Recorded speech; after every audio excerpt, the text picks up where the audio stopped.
Plano sanang gawing state witness si dating DPWH Secretary Manuel Bonoan sa isinasagawang investigasyon sa mga anomalya sa flood control projects ng Office of the Ombudsman.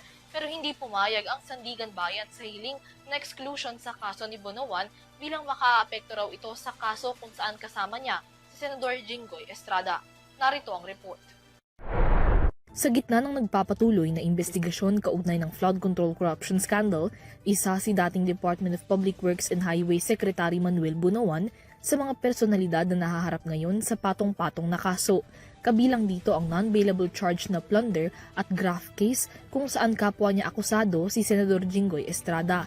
Halos isang buwan makaraan siyang mahainan ng arrest orders para sa mga kaso.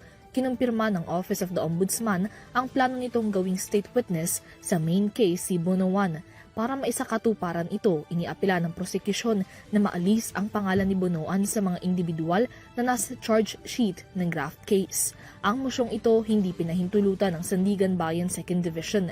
Batay sa August 3 resolution ng Sandigan Bayan, sinabi ng korte na ang pag-amyenda sa kaso upang exclude si Bonoan ay makaaapekto sa depensa ng kanyang kapwa-akusado na si Estrada.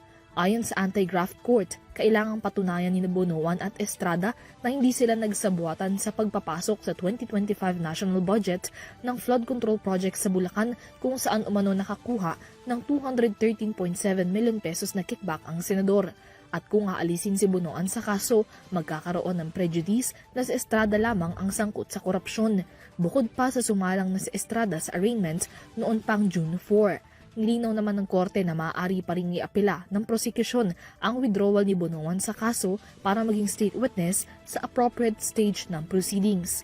Samantala, naghain na ng motion for reconsideration si Estrada para payagan siyang makapagpiyansa sa kasong plunder. Kasunod ito ng pagbabasura ng Sandigan Bayan 5th Division sa kanyang naunang motion na makapagpiyansa dahil premature pa ito.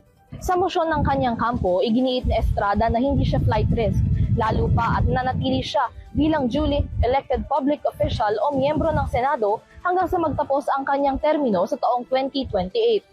Ayon sa kampo, napayagan pa noon si Estrada para sa kanyang mga travels mula 2023 hanggang 2026 sa kabila ng pending plunder at graft cases. Sumusunod din nila si Estrada sa lahat ng travel conditions na ipinataw ng korte at na bumabalik pa rin siya sa Pilipinas para harapin ang mga kaso.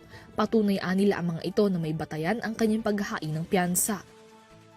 Para sa EuroTV News, Nia Layagin, isang dekadang sumasaludo sa bawat Pilipino.